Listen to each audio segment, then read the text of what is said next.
janji, iman, dan panggilan. Kelihatannya tiga kata ini sering banget ya kita dengar.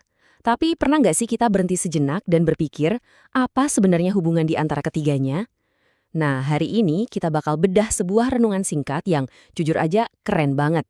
Renungan ini nunjukin gimana tiga pilar ini, janji, iman, dan panggilan, ternyata jadi fondasi kekuatan kita. Yuk kita mulai. Oke, ini dia sumber kita untuk pembahasan kali ini. Sebuah renungan harian tertanggal 11 Mei. Mungkin kelihatannya cuma tulisan biasa ya, simple banget. Tapi jangan salah, di balik kesederhanaannya ini ada pesan yang wah, kuat banget. Yuk kita bongkar bareng-bareng dan kita coba cari tahu apa sih relevansinya buat kita di zaman sekarang ini. Oke, kita masuk ke bagian pertama, janji perpisahan Yesus. Dengar kata perpisahan mungkin yang kebayang itu sesuatu yang sedih ya, tapi ini beda. Ini bukan sekedar ucapan selamat tinggal atau sampai jumpa lagi. Sama sekali bukan. Ini adalah sebuah amanat, sebuah pesan yang sengaja dirancang buat ngasih kekuatan. Bukan cuma buat murid-muridnya waktu itu loh, tapi juga buat kita hari ini. Nah, ini dia inti janjinya. Coba deh renungkan kutipan ini. Pernah nggak Anda merasa sendirian? Merasa kayaknya nggak ada yang nemenin gitu? Yesus tahu banget perasaan itu. Dan justru karena itu, dia nggak ninggalin para pengikutnya sendirian. Nggak sama sekali. Dia berjanji akan mengutus seorang penolong, yaitu roh kebenaran yang bakal nerusin pekerjaannya. Ini bukan janji biasa. Ini janji penyertaan ilahi yang luar biasa banget. Jadi, siapa sih sebenarnya penolong ini? Kalau kita lihat dari definisinya, dia adalah roh kebenaran. Perannya itu lebih dari sekedar teman loh. Coba bayangin, dia itu seperti seorang pembela, seorang advokat, sekaligus penopang dan sumber kekuatan kita. Dan yang paling penting, dia diutus langsung dari Bapa dengan satu misi utama, menjadi saksi. Nah, ini nih yang menarik. Janji dari Tuhan ini ternyata nggak berhenti di situ aja. Janji ini langsung nyambung ke sebuah tanggung jawab buat kita manusia. Kenapa? Karena janji penolong ini bukan cuma buat kita nikmatin sendiri, bukan buat disimpan, tapi buat dibagikan. Disinilah bagian kita, di mana kita semua diajak buat ikut ambil peran. Coba perhatikan deh, betapa jelas dan langsungnya perintah ini.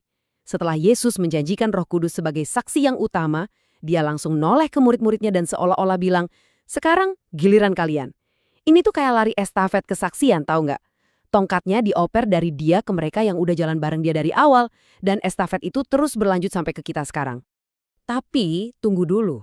Mungkin banyak yang mikir, oh jadi saksi itu berarti harus jago ngomong ya, harus pinter debat. Nah, renungan ini justru menekankan sebaliknya.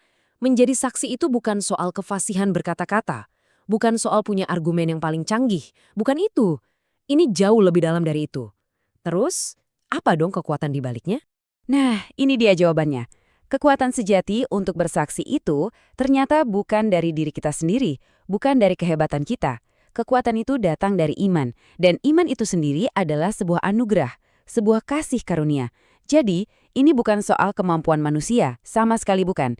Ini murni tentang karya Tuhan di dalam diri kita. Oke, siap-siap ya. Karena bagian ini mungkin agak menusuk. Renungan ini bilang iman yang sejati itu nggak bergantung sama perasaan atau emosi kita. Wah, ini berat. Kenapa? Ya karena kita tahu sendiri kan, perasaan kita itu kayak roller coaster. Hari ini semangat membara, besok bisa aja tiba-tiba down. Nah, iman sejati itu harus punya fondasi yang jauh lebih kokoh daripada emosi yang naik turun itu. Mau contoh nyata? Coba kita lihat kisah Lydia. Di situ diceritakan, Paulus lagi berkhotbah. Mungkin khotbahnya luar biasa ya. Tapi yang bikin Lydia percaya itu bukan karena kata-kata Paulus yang hebat. Teksnya bilang dengan sangat-sangat jelas, Tuhan membuka hatinya. Titik. Jadi imannya Lydia itu murni buah karya Tuhan, bukan karena dia berhasil diyakinkan oleh manusia. Dah, dari sini kita jadi tahu kan sumber kekuatan itu dari mana. Jadi dari sini kita bisa lihat polanya ya, prosesnya itu jelas banget. Semuanya berawal dari langkah pertama, hati yang terbuka. Tapi ingat, yang membuka itu Tuhan. Dari hati yang terbuka muncullah langkah kedua, pertobatan yang tulus, yang benar-benar dari dalam. Dan puncaknya apa? Langkah ketiga, pembaruan hidup. Ini bukan cuma ganti kebiasaan, tapi sebuah transformasi total dari dalam keluar.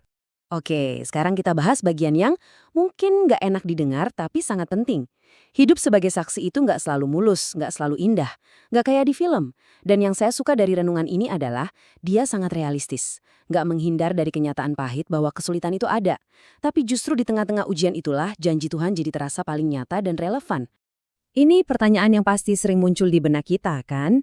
Kalau memang ada janji Tuhan, kenapa kok kita masih harus menghadapi kesulitan? Kenapa masih ada penganiayaan? Apa gunanya janji itu? Nah, pertanyaan krusial ini dijawab langsung di dalam teks. Dan jawabannya, terus terang, sangat lugas. Dan inilah jawabannya. Yesus itu belak-belakan banget. Dia bilang, kamu akan dikucilkan. Bahkan lebih dari itu, dia bilang akan datang waktunya, orang yang membunuh kamu itu merasa sedang berbakti kepada Tuhan. Ngeri kan? Tapi coba perhatikan tujuannya. Dia ngomong ini semua bukan buat nakut-nakutin. Sama sekali bukan. Tujuannya adalah untuk mempersiapkan kita. Jadi pas masa-masa sulit itu beneran datang, kita nggak kaget, iman kita nggak langsung ambruk. Sebaliknya, kita justru ingat, oh iya, dia sudah pernah bilang soal ini. Nah, ini dia kebenaran yang harus kita pegang erat-erat yang mungkin mengubah cara pandang kita. Janji Tuhan itu bukan berarti hidup kita bakal bebas dari penderitaan. Ini bukan tiket VIP untuk kehidupan yang tanpa masalah. Kenapa ini penting banget buat dipahami? Supaya kita nggak kecewa dan menyalahkan Tuhan waktu badai datang. Jadi apa dong janji yang sebenarnya? Janjinya adalah penyertaannya. Penyertaan yang nggak pernah putus, justru di tengah-tengah kesulitan itu. Jadi catat ya, ini bukan janji pembebasan dari kesulitan, tapi janji penyertaan di dalam kesulitan. Tuhan nggak janji apinya bakal padam, tapi dia janji akan jalan bareng kita melewati api itu. Dan disitulah letak kekuatan sejati dari janjinya. Dan sampailah kita di bagian akhir dari renungan ini. Semuanya mengerucut pada sebuah doa. Tapi jangan anggap ini cuma kata-kata penutup yang manis ya. Doa ini adalah rangkuman dari semua yang udah kita bahas barusan, dan lebih dari itu ini adalah sebuah panggilan. Panggilan bagi kita semua untuk bertindak. Coba kita resapi sama-sama doa ini. Permintaannya spesifik banget. Kita minta kasih, supaya kesaksian kita itu membangun, bukan menghakimi. Kita minta keberanian, supaya waktu ujian datang kita nggak ciut. Dan kita minta kebenaran, supaya yang kita sampaikan itu selalu tentang dia, bukan tentang diri kita. Nah, pertanyaannya sekarang kembali ke kita masing-masing. Apakah kita siap untuk benar-benar menghidupi doa ini setiap hari? Karena pada akhirnya, janji Tuhan itu memberi kita kekuatan. Bukan untuk hidup enak dan nyaman, tapi untuk menjadi saksinya yang berani di dunia ini.